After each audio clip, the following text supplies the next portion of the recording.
अस्सलाम वालेकुम। मेरा नाम है मोहम्मद हसनैन और मेरा रोल नंबर है 180885 और मैं एयर यूनिवर्सिटी में मैकाट्रॉनिक्स इंजीनियरिंग का स्टूडेंट हूँ और मैं 5th सेमेस्टर में हूँ। इस वीडियो में मैं बेसिकली अपना सेमेस्टर प्रोजेक्ट एक्सप्लेन करूँगा, जिसके अंदर बेसिकली हमारे पास टास्क था कि हमने जो ज़ूमो मेश सॉल्वर जो रोबोट है उसके अंदर मॉडिफिकेशन करके और वो हमने एक्सप्लेन करनी थी।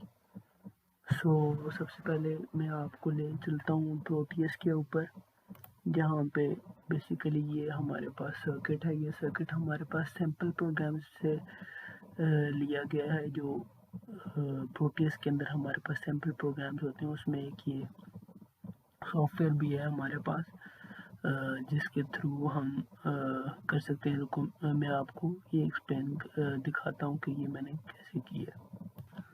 ये सैम्पल प्रोग्राम्स यहाँ से ओपन किए जाते हैं और ये काफ़ी ज़्यादा सैम्पल प्रोग्राम्स हैं प्रोटियस के अंदर, जिनको यूटिलाइज कर सकते हैं आप। और ये इसके अंदर जो जहाँ से मैंने ज़ूमो मेश सॉल्वर लिया है, ये बेसिकली मेरे पास ये है ज़ूमो मेश सॉल्वर रोबोट। अब इसको ओपन करें तो लेट इट ओपन। हाँ, ये भी तकरीबन उसी तरह का सर्किट है, लेकिन इसमें कोड थोड़ा डिफरेंट है। मैंने कोड में काफ़ी मॉडिफिकेशंस की हैं। बेसिकली बताने का मकसद ये था कि आप इन सैम्पल प्रोग्राम्स को यूज़ करते हुए भी प्रोग्राम्स बना सकते हैं।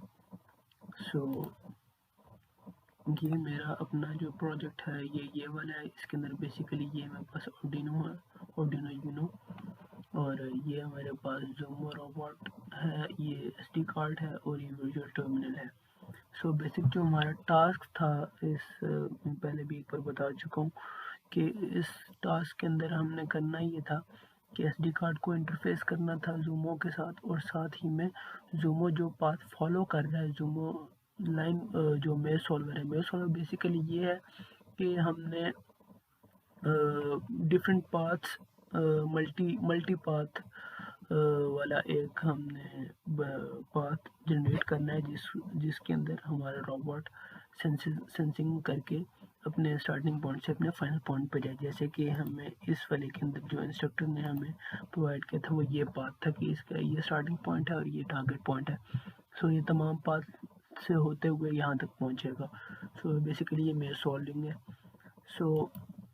मेरे सॉल्विंग के अंदर जो भी पाथ है वो वर्चुअल टर्मिनल के ऊपर तो डिस्प्ले हो रहा है, लेकिन अगर हमने उस पाथ को सेव कराना है कहीं पर, तो हम उसके लिए SD कार्ड हमने यहाँ पे यूज़ किया, SD कार्ड इनिशियलाइज़ किया और SD कार्ड के अंदर इसका पाथ स्टोर कराया है।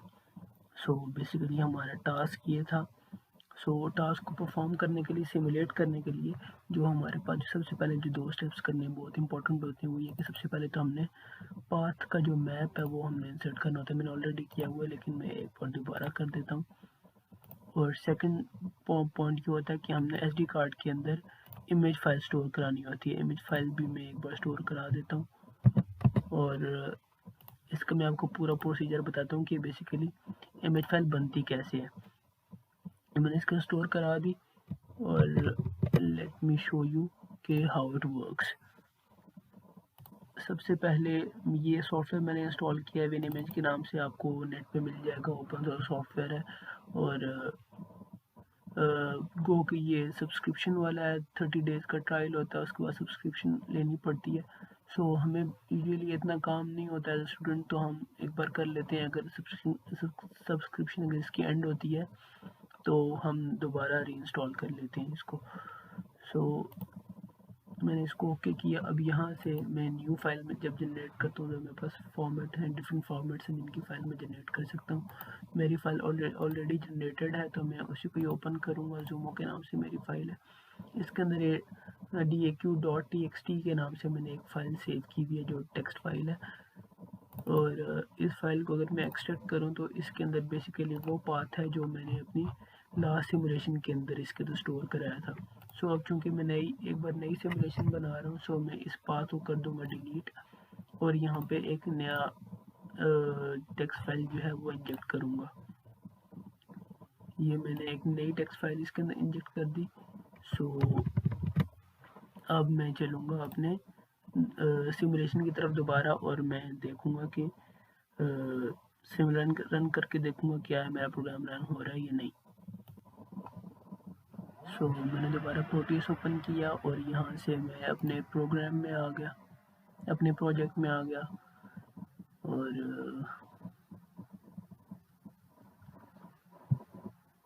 ये सिमुलेशन फाइल मेरी ओपन हो गई। सो अब मैं इसके अंदर एक बार दोबारा इंसर्ट कर दूंगा, कभी इश्यूज आ जाते हैं, so better to insert every time you open. और इसको भी एक बार देख लेते हैं। अब हम करेंगे अपनी सिमुलेशन स्टार्ट। सो ये बेसिकली मेरे पास ये पाथ है और ये वर्चुअल टर्मिनल है जिसके ऊपर हमारे पास स्टोर डिस्प्ले हो रही है इंफॉर्मेशन, जो भी हमें इंफॉर्मेशन डिस्प्ले कराना चाहिए। सबसे पहले मॉडिफाइड ज़ूम में सॉल्वर प्रोजेक्ट का टाइटल, उसके बाद initialising the SD card initialised and inserted. अच्छा, यहाँ पे एक पॉइंट बताना बहुत ज़रूरी था कि अगर मैं एसडी कार्ड फॉर एग्जांपल मैंने यहाँ पे इनिशियलाइज नहीं कराया हुआ, इंसर्ट नहीं किया हुआ, सो अब जो है वो मेरे पास जो डिस्प्ले होगी इंफॉर्मेशन उसमें, हाँ ये देख सकते हैं आपके एसडी कार्ड नॉट इनिशियलाइज्ड, क्योंकि वो इंसर्ट ही नहीं है। जब तक इंसर्ट नहीं होगा एसडी कार्ड तो इसके अंदर पाथ स्टोर नहीं होगा। ऑल्दो वर्चुअल टर्मिनल के ऊपर वो डिस्प्ले होगा लेकिन एसडी कार्ड के ऊपर वो स्टोर नहीं होगा। सो हमारा जो बेसिक टारगेट था वो यही था कि हमने एसडी कार्ड के ऊपर इंसर्ट स्टोर करना था अपना पाथ। सो हमने अब एसडी कार्ड दोबारा इंसर्ट कर दिया और यहाँ पे इंफॉर्मेशन भी हमारे पास आ गई एसडी कार्ड इंसर्ट करने की। हम अपने जूमो को रखते हैं स्टार्टिंग पॉइंट पे और यहाँ से पुश बटन प्रेस करते हैं। सो ये अब हमारा जूमो स्टार्ट हो गया।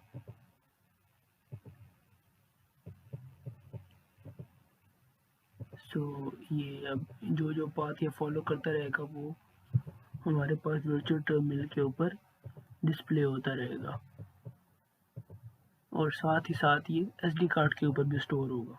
सो जैसे ये भी लेफ्ट हुआ, अभी ये बैकवर्ड मूव करेगा तो ये बैक भी आ गया हमारे पास। अभी स्ट्रेट मूव हुआ यहाँ टर्न से, दोबारा बैकवर्ड मूव करेगा तो भी आएगा।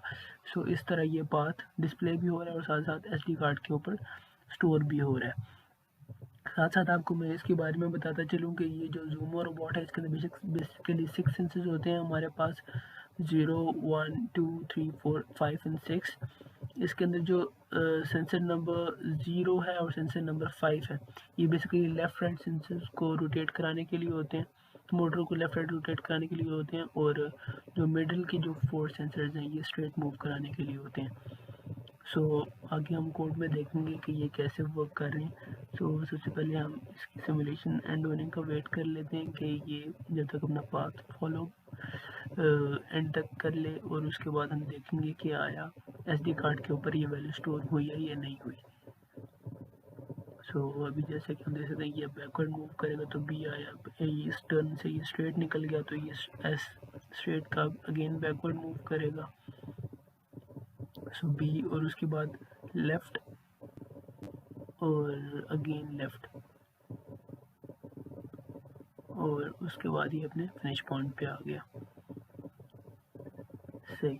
सो अब हम इसको करते हैं एंड और हम देखते हैं कि हमारा एसडी कार्ड के ऊपर पाथ सेव हुआ या नहीं हुआ। सो उसके लिए दोबारा मैं वेन इमेज के ऊपर क्लिक करूँगा, ओके करूँगा और अपना ज़ूमो फाइल ओपन करूँगा और देखूँगा कि ये जैसे कि हम देख सकते हैं कि पहले 0 था फाइल का साइज़ और अब फाइल का साइज़ इंक्रीज़ हुआ, यानी इसके अंदर हमारा डाटा स्टोर हुआ है जो कि ये है। सो इसके अंदर बेसिकली एसडी कार्ड की नेशनलाइजेशन का बताया कि एसडी कार्ड इंसर्टेड है। उसके बाद ये जो पाथ है, ये सारा पाथ हमारे पास सेव हो गया है। जहाँ जहाँ हमारा रोबोट मूव किया है वो पाथ जो वर्चुअल टर्मिनल के ऊपर भी डिस्प्ले हो रहा था, और वो एसडी कार्ड के अंदर भी हमारे पास स्टोर हो गया, हम इसको यूज़ कर सकते हैं।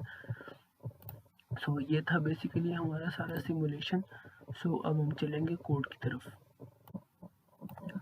अच्छा, बिफोर मूविंग टूवर्ड्स कोड, पहले मैं आपको थोड़ा बता दूं कि ये पिन्स की कॉन्फ़िगरेशन कैसे है।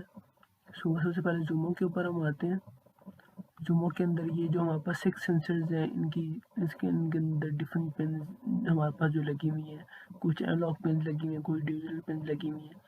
जिस तरह सेंसर डिफरेंट सेंसर्स के ऊपर पिन्स लगी हुई हैं, IO2, IO6, फिर उसके बाद एनालॉग 3, एनालॉग 0, एनालॉग 2, उस तरह IO5, IO4। उसके बाद ये मोटर्स की पिन है, ये लेफ्ट मोटर के लिए, ये राइट मोटर के लिए पिन हैं। और उसके बाद हमारे पास जो पुश बटन है उसके लिए IO12 है, जो बजर है उसके लिए IO13 है। और same goal for SD card के लिए जो चिप सेलेक्ट पिन है वो IO10 है हमारे पास। सो इस तरह की ये पिन कन्फिग्रेशन है इसकी सारे की। और अब हम देख लेते हैं इसके कोड को। ये हमारे पास कोड है इसका, ये पूरा कोड है हमारे पास, ये सारा। और इसके अंदर सबसे पहले हम देख लेते हैं कि हेडर फाइल्स काफ़ी ज़्यादा हमने यहाँ पे इंक्लूड कराई हुई हैं।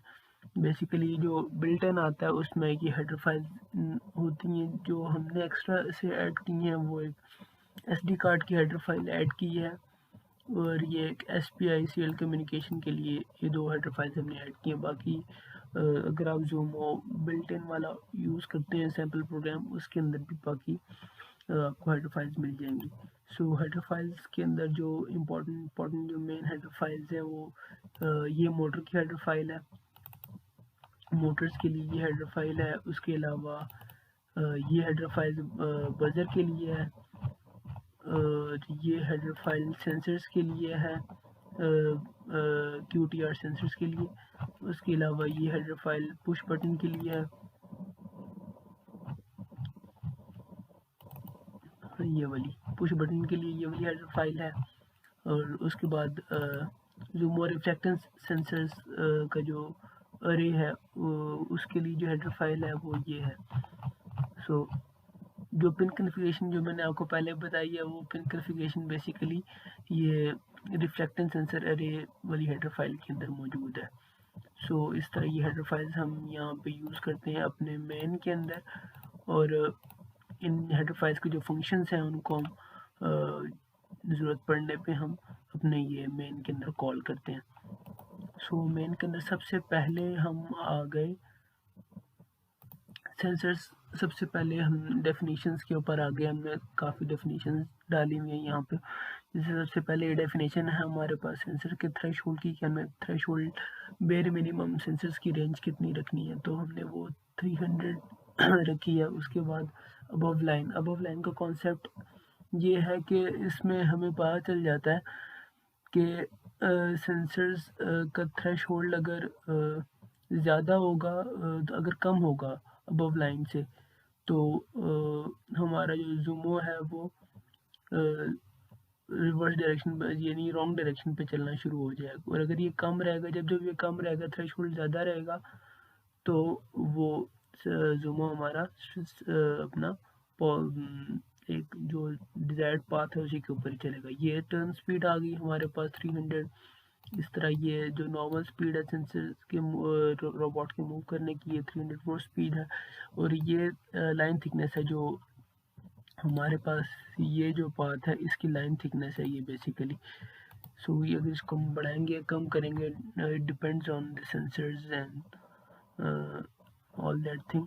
अच्छा, ये जो है inches to Zumo units, Zumo units, G units का मतलब है जूमो यूनिट्स। ये एक हमारे पास टेक्टिक है, एक हमारे पास एल्गोरिदम है, ये कह लें मैथमेटिकल फॉर्मूला है जिसके थ्रू जो हमारा जो फिजिकल पाथ होता है वो चूँकि इंचेस में होता है, तो हम उसको ज़ूम यूनिट्स में हम डिस्क्राइब करते हैं इन आवर सिमुलेशंस। सो उसके लिए जो हमारे पास फॉर्मूला है वो ये है।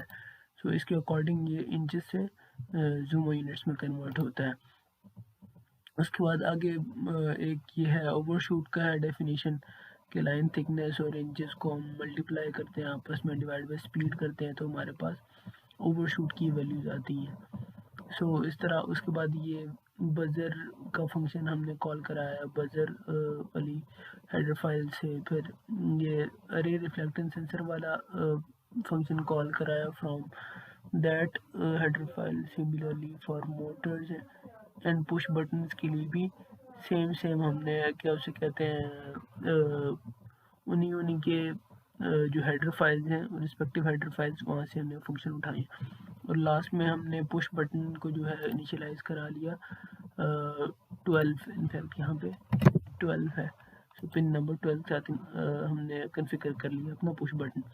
उसके बाद ये एक हमने करेक्टर टाइप की एक स्ट्रिंग बनाई है पाथ के नाम से, और उसी तरह हमने एक अनसाइंड करेक्टर बनाया पाथ अंडरस्कोर लेंथ के नाम से। इसको हमने 0 वैल्यू इनिशियलाइज कराया। सो उसके बाद हमने क्रिएट किया एक ऑब्जेक्ट क्रिएट किया है बेसिकली एसडी कार्ड के लिए, जिसके अंदर एसडी कार्ड की जो वर्किंग होगी वो सारी स्टोर होगी उस ऑब्जेक्ट के अंदर। और एसडी कार्ड की जो चिप सेलेक्ट है वो हमने पिन नंबर 10 पे की थी, जैसे कि मैं आपको पहले सिमुलेशन में दिखाया था। क्योंकि हमने एडाफ्रूट की एसडी कार्ड शील्ड यूज़ की हैं, मॉड्यूल यूज़ किया एडाफ्रूट का, तो एडाफ्रूट में हम पिन नंबर 10 यूज़ करते हैं। सो चिप सेलेक्ट हमने 10 कर ली। उसके बाद अब हम आ जाते हैं अपने वर्ड सेटअप के अंदर। वर्ड सेटअप के अंदर हमने जो सेटअप के फंक्शंस होते हैं, लाइक हमने सीरियल मॉनिटर हमने कराया इनिशियलाइज उसका बॉर्ड रेट सेट करके, और उसके ऊपर वैल्यूज प्रिंट कराई, इन्फॉर्मेशन प्रिंट कराई है। उसके बाद हमने क्या कि अगर सीरियल मॉनिटर ओपन नहीं है तो वो ओपन होगा, और उसके बाद ये जो नीचे की जो इन्फॉर्मेशन हैं ये प्रिंट होंगी, डिस्प्ले होंगी, ये यानी कि शो होंगी हमारे पास वर्चुअल टर्मिनल के ऊपर। और इसके अंदर ये कंडीशन का मकसद ये है कि अगर हमारा एसडी कार्ड इनिशियलाइज्ड है तो वो प्रिंट कर देगा कि एसडी कार्ड इनिशियलाइज्ड, यानी कि अगर पिन नंबर 10 के ऊपर ही हमारी चिप्स अटैच है तो एसडी कार्ड इनिशियलाइज होगा, अदरवाइज लिखा आ जाएगा एसडी कार्ड नॉट इनिशियलाइज, जैसे कि हमने देखा था सिमुलेशन के दौरान जब हमने रन किया था। और उसके बाद हमारा जो एसडी कार्ड के अंदर ये चूँकि माया फाइल हमने यहाँ पर जो ऑब्जेक्ट था हमारा उसी के अंदर ही एसडी कार्ड डॉट ओपन की कमांड लगाई है, और इसके अंदर हमने txt फाइल जो यूज़ की थी daq.txt, इसको हमने फाइल राइट किया, और इसके अंदर हमने फिर कंडीशन लगाई है कि अगर माया फाइल है हमारे पास ऑब्जेक्ट बना हुआ तो उसके अंदर हम कह देंगे कि एसडी कार्ड इंसर्टेड हम प्रिंट करा देंगे सीरियल मॉनिटर के ऊपर भी, और अपने एसडी कार्ड के अंदर भी सेव करा देंगे ये वाली इंफॉर्मेशन। और उसके बाद हम माया फाइल डॉट क्लोज का हमने फंक्शन लगाया, जिससे माया फाइल का ऑब्जेक्ट हमने क्लोज कर लिया।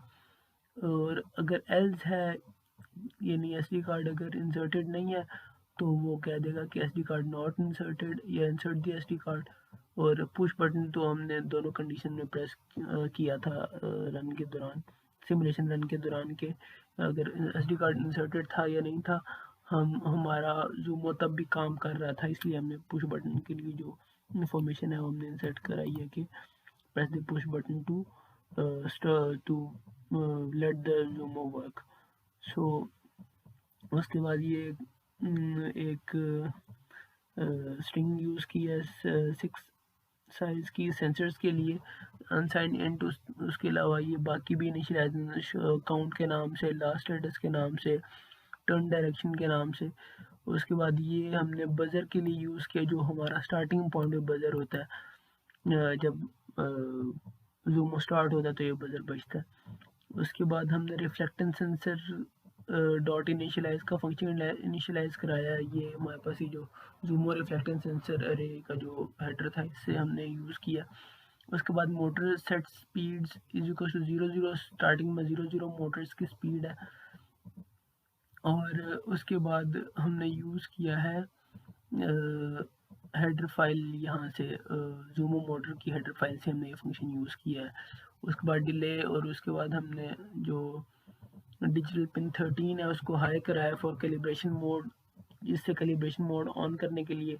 और उसके बाद ये हमने फंक्शन यूज़ किया है बटन बटन जब तक हम प्रेस नहीं करेंगे, ये पुश बटन जब तक हम प्रेस नहीं करेंगे तब तक हमारी सिमुलेशन स्टार्ट नहीं होगी, यानी हमारा ज़ूमो स्टार्ट नहीं होगा, एक्टिव नहीं होगा। सो ये बेसिकली यहाँ तक का ये प्रोसीजर है। उसके बाद ये कैलिब्रेशन बनाने के लिए लेफ़्ट टू राइट स्वैपिंग, इसके लिए हमने फॉर लूप यूज़ किया है। और उसके अंदर फिर हम वो वाइल लूप यूज़ कर रहे हैं, जिसके अंदर हम कैलिब्रेशन के फंक्शन यूज़ कर रहे हैं, रीड लाइन के फंक्शन यूज़ कर रहे हैं। ये तमाम फंक्शन जो हैं ये हमने बेसिकली यूज़ किए हैं from this header file, reflectance sensor वाली हेडर फाइल से हमने यूज़ किए हैं। और उसके बाद हमने इफ़ कंडीशन लगाई है। इफ़ कंडीशन में अगर हमारा टर्न डायरेक्शन अगर लेस देन 0 है तो हम जो जो फिफ्थ सेंसर है,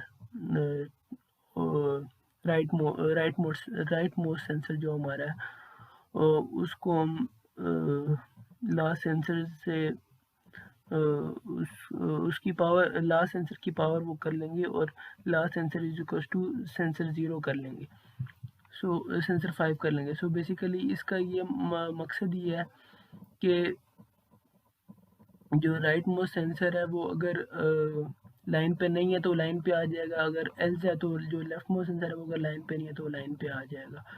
सो बेसिकली इस फंक्शन का यहाँ ये काम है। और उसके बाद अगर हमने लेफ़्ट कराना है तो हम लेफ़्ट का फंक्शन यूज़ कर लेंगे, और राइट कराना है तो राइट का फंक्शन, और उसके बाद कैलिब्रेशन मोड ऑफ कर देंगे। सो अब हम आ जाते हैं वॉइड लूप के अंदर। वॉइड लूप के अंदर बेसिकली हम वो फंक्शन यूज़ करते हैं जो हमें बार बार चाहिए होते हैं। जिस तरह हमने हमारा फाइल का ऑब्जेक्ट हमने बार बार रिपीटेडली हमें चाहिए, और उसके अंदर हम SD कार्ड ओपन करा रहे हैं और टेक्स्ट फाइल यूज़ कर रहे हैं। उस तरह जो उसके बाद एक ये फंक्शन है यहाँ पर ज़ूमो मेश सॉल्व मेश का जो फंक्शन है, ये आगे मैं आपको बताऊँगा इसकी डेफिनेशन कैसे हुई है। ये एक फंक्शन हम यूज़ कर रहे हैं जिसके थ्रू हम पाथ, जो डिसाइडेड पाथ है उसके ऊपर ज़ूमो वर्क कैसे कर रहा है वो हम देखेंगे, उसके एल्गोरिथम देखेंगे। उसके अलावा ये बजर का फंक्शन है, और उसके बाद wait for the button, go to the finish line, buzzer play. Again ये जो फंक्शंस हैं ये बार बार रिपीटेडली यूज़ होने, इसलिए हमने इनको वॉइड लूप के अंदर यूज़ किया है, वो वॉइड लूप के अंदर यूज़ किया, सॉरी। सो उसके बाद अब अपने फंक्शंस के ऊपर आ जाते हैं। फंक्शंस के अंदर जो सबसे पहले फंक्शन है वो टर्न का फंक्शन है, कि हम जो रोबोट हमारा टर्न ले रहा है वो उसके लिए जो हमने फंक्शन यूज़ किया उसके लिए सबसे पहले हमने जो इनिशियलाइजेशन की है वेरिएबल्स की, उनको हमने तमाम को इक्वल टू 0 रखा है, और जो सेंसर्स के लिए है वो 6 की अरे रखी है। सो उसके बाद हम केस स्विच केस स्टेटमेंट्स के थ्रू आ जाएंगे कि केस L में क्या है, केस B में क्या है, केस R में और केस S में। सो बेसिकली जो हमारे पास केस L है इसमें लेफ़्ट टर्न होगी मोटर, और सॉरी हमारा रोबोट जो है वो लेफ़्ट टर्न होगा, और इसमें ये दो मोटर्स हैं बेसिकली, ये लेफ़्ट मोटर और ये राइट मोटर। सो लेफ़्ट मोटर हमारे पास एंटी क्लॉकवाइज मूव होगी और राइट मोटर हमारे पास क्लॉकवाइज मूव होगी। और उसके बाद हम दोबारा वॉइल लूप के अंदर हम जो यूज़ कर रहे हैं फंक्शंस, उनका बेसिकली काम ये है कि वो लाइन को रीड करते रहें, और उसके बाद अगर लाइन पे नहीं है तो वो अगेन अबव लाइन वाला यूज़ करते हुए लाइन के ऊपर आ जाएंगे वो सेंसर्स। सो उस तरह लेफ़्ट मूव करता रहेगा। अगर आर का केस है तो आर के केस में हमारे पास लेफ़्ट मोटर जो है वो क्लॉकवाइज मूव करेगी और right motor anti clockwise move करेगी, और बाकी सारा फंक्शन सेम है। और अगर एस आ जाता है, एस का मतलब है कि डोंट डू एनीथिंग, यानी कि स्ट्रेट मूव करेगा। और बी के लिए वो दोबारा टर्न लेगा, पूरा लेफ़्ट शिफ्ट का टर्न लेगा। सो ये थे हमारे पास फंक्शन था टर्न का। अब नेक्स्ट फंक्शन है हमारे पास सिलेक्ट टर्न का। सिलेक्ट टर्न के फंक्शन में बेसिकली हमारे पास यही जो हमने ऊपर जो फंक्शन डिस्कस किया है, इसी को ये जो हमने सीरियल मॉनिटर पे प्रिंट कराना है, इसी की वैल्यूज़ को जो हमने एसडी कार्ड के ऊपर जो स्टोर करानी है, ये बेसिकली वो फंक्शन है। इसके अंदर इफ़ एंड एल्स इफ की कंडीशनिंग यूज़ हुई है। और सबसे पहले हम देख लेते हैं फाउंड लेफ्ट। अगर फाउंड लेफ्ट का मतलब है अगर लेफ्ट की तरफ हमें लग रहा है कि लेफ्ट हमारा सेंसर मूव कर रहा है, तो उसमें हम सीरियल मॉनिटर के ऊपर प्रिंट करा देंगे लेफ्ट। उसके अलावा एसडी कार्ड को ओपन करके और उसके ऊपर भी लेफ्ट प्रिंट करा देंगे और फिर एसडी कार्ड क्लोज कर लेंगे। Same goes for the straight function. अगर स्ट्रेट है तो एस प्रिंट होगा सीरियल मॉनिटर के ऊपर और फॉरवर्ड प्रिंट होगा, हमारा प्रिंट होके सेव होगा हमारे पास एसडी कार्ड के ऊपर। अगर राइट होगा तो आर प्रिंट होगा सीरियल मॉनिटर के ऊपर और राइट प्रिंट होगा on the SD card file.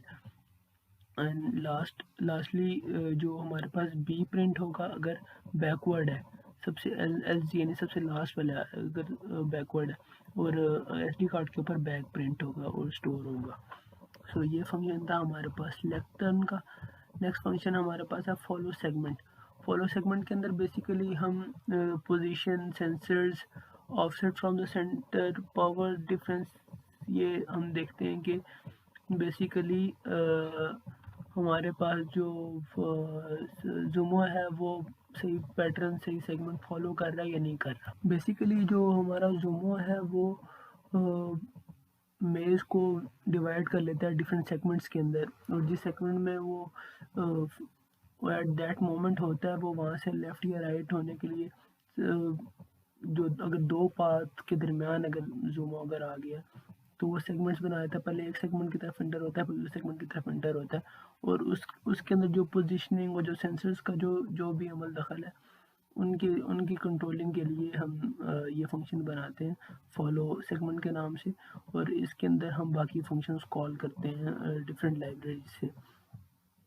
सो जिस तरह ऑफसेट फ्रॉम द सेंटर के लिए हमने रखा है इंट पोजीशन के अंदर 2500। उसके अलावा पावर डिफरेंस के लिए हमने जो इनिशियलाइज करा ये वैल्यू वो है offset from centre divide by 3।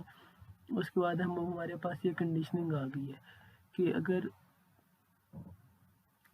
हमारे पास power difference is greater than speed है तो तब हम उसको इक्वल कर लें। अगर लेस देन स्पीड है तो तब उसको इक्वल कर लें। अगर लेस देन माइनस स्पीड है तो हम उसको लेस देन माइनस स्पीड के इक्वल कर लें। और अगर ज़ीरो है तो फिर हम मोटर स्पीड सेट कर देते हैं स्पीड प्लस पावर डिफरेंस एक मोटर के लिए और स्पीड दूसरी मोटर के लिए, यानी हम एक मोटर को कम स्पीड देते हैं दूसरी मोटर को ज़्यादा स्पीड देते हैं। सिमिलरली अगर एल्स की कंडीशन है तो एक मोटर को ज़्यादा स्पीड देंगे दूसरी मोटर को कम स्पीड देंगे। सो ये इस तरह हमारा जो रोबोट है वो सेगमेंट टू सेगमेंट चेंज करता है अपना मेज और एंड में फाइनल पोजीशन पे पहुंचता है। उसके बाद सबसे इम्पोर्टेंट ये है कि अगर ये हमारे सेंसर जो बीच वाले सेंसर्स हैं, एक अभी तो पहले बात हो रही थी सेंसर 0 और सेंसर 5 की, सिर्फ इन दो सेंसर की स्पेसिफिक बात हो रही थी ये लेफ्ट राइट मूव करने के लिए। अगर हमारे पास सारे के सारे सेंसर जो हैं 0, 1, 2, 3, 4 एंड 5 ये सारे अबव लाइन है, तो तब हमारे पास क्या होगा कि जो सेंसर है वो एक एंड पे जाके रुक जाएगा, उसको आगे कोई पाथ नहीं है तो वो रुक जाएगा आगे। और अगर इन दोनों में से कोई भी एक सेंसर अगर वर्किंग में है 0 और 5 में से कोई भी एक सेंसर वर्किंग में, तो इसका मतलब है कि बाकी 4 सेंसर क्लोज हैं। और इसका मतलब यही है कि आगे इंटरसेक्शन आ गया कि आप लेफ़्ट भी जा सकते हैं और राइट भी जा सकते हैं। अगर इन सारों के लिए अगर अबव लाइन इक्वल्स टू 1 हो जाता है तो इसका मतलब है कि एक स्ट्रेट पाथ कोई भी नहीं है और पाथ ख़त्म हो गया, आपने यहाँ पे स्टॉप करना है। और अगर सिर्फ लेफ्ट मोस्ट और राइट मोस्ट पे अगर 1 आता है, यानी अगर उन्हीं पे अगर ब्लैक स्पॉट होती है तो इसका मतलब है कि इंटरसेक्शन आ गया कि अब आप लेफ़्ट भी मूव कर सकते हैं राइट भी मूव कर सकते हैं। सो इसके बाद ये फंक्शन ख़त्म हुआ और उसके बाद नेक्स्ट फंक्शन है हमारे पास सॉल्व मेज का। सॉल्व मेज का फंक्शन हमने अपने वॉइड लूप के अंदर देखा था, और इसके अंदर ये बेसिकली हमारा मेन फंक्शन है जिसके अंदर हम वैल्यूज इनिशियलाइज करा रहे हैं फाउंड लेफ़्ट की, फाउंड स्ट्रेट की, फाउंड राइट की। और ये फाउंड स्ट्रेट फाउंड लेफ़्ट ये हम फंक्शन यहाँ पे देख चुके हैं अपने सिलेक्ट टर्न के फंक्शन के अंदर। और ये हम कॉल कराते हैं सॉल्व मेज में। इसको एक्चुअली मुझे पहले एक्सप्लेन करना चाहिए था, लेकिन मैं एक ऑर्डर से एक्सप्लेन कर रहा था, सो मैं अब इस फंक्शन के ऊपर पहुंचा हूँ। और इस फंक्शन के अंदर अब हम देख सकते हैं साइड बाय साइड के हम समझेंगे कि लेफ़्ट और राइट चेक के लिए हम देखेंगे कि अगर हमारे पास सेंसर 0 पे अबव लाइन की वैल्यू 1 आई है तो हमारा लेफ़्ट सेंसर चलना शुरू हो जाएगा। अगर हमारे फिफ्थ सेंसर के ऊपर जो फिफ्थ नंबर पे जो सेंसर था राइट मोस्ट, अगर उसके ऊपर 1 वैल्यू आती है अबव लाइन की तो हम राइट मोटर जो है वो उसको एंटी क्लॉकवाइज और लेफ़्ट मोटर को क्लॉकवाइज करके हम राइट मूव करा लेंगे अपने रोबोट को। और अगर क्या उसे कहते हैं वो स्ट्रेट चल रहे हैं तो दोनों की स्पीड्स बराबर होंगी। और इन केस अगर क्या उसे कहते हैं ओवरशूट अगर आ जाता है तो तब भी उस कंडीशन में भी हम दोनों सेंसर्स की वैल्यू देखेंगे कि दोनों सेंसर अगर अबव लाइन है तो जिसकी तरफ अबव लाइन होगी हम वो वाला टर्न ले लेंगे, लेफ़्ट या राइट। और अगर तीनों के लिए तीसरी कंडीशन ये है कि अगर हमारे पास 0 और 5 ऑफ रहें यानी अबव लाइन में ना हो, और जो 1, 2, 3 और 4 है वो अगर वो अबव लाइन में हो तो फिर हमारे पास जो तीसरी जो कंडीशन है उसमें स्ट्रेट मूव कर जाएगा। और अगर हमारे पास ये चारों सेंसर अगर ये इसमें था कि अगर चारों में से कोई अगर एक भी हो तो स्ट्रेट मूव कर जाएगा, और अगर चारों 1 होंगे तो हमारे पास सेंसर स्टॉप हो जाएगा, मोटर 0 हो जाएगी, यानी मोटर्स की स्पीड 0 हो जाएगी, 0 एक मोटर की भी 0 हो जाएगी और दूसरी की भी 0 हो जाएगी। सो इस तरह ये हम यहाँ पे हमने देखा है कि जो मेज सॉल्विंग के लिए जो बेसिकली जो फंक्शन था, जो एल्गोरिदम था वो इस तरह था। और उसके बाद नेक्स्ट हमारे पास फंक्शन है गो टू फिनिश लाइन के लिए। गो टू फिनिश लाइन के अंदर हम सबसे पहले क्या करते हैं कि हमने इनिशियलाइज करा लिया एक वेरिएबल अनसाइन इंट सेंसर्स के नाम से, और ये बेसिकली हमारे पास स्ट्रिंग वेरिएबल है। और उसके बाद हमने इस कंडीशन लगाई है कि अगर पाथ 0 जो हमारे पास है पाथ वो अगर इक्वल है बी के तो तब टर्न करेगा बी, यानी बैकवर्ड टर्न करेगा। और अगर नहीं है तो मतलब फिर आगे मूव करता रहेगा वो, और उसके अंदर वो फिर मोटर की स्पीड्स देखेगा, स्पीड्स इंक्रीज करेगा। अगर ओवरशूट है तो वो थिकनेस के लिए यूज़ करेगा। फिर उसके बाद अगेन फॉलो सेगमेंट और reflectance sensor, read line sensor और फिर मोटर की स्पीड 0। सो इस तरह करके ये अपनी स्टार्टिंग पॉइंट से फिनिश लाइन तक जाएगा, फिनिश लाइन तक जाएगा।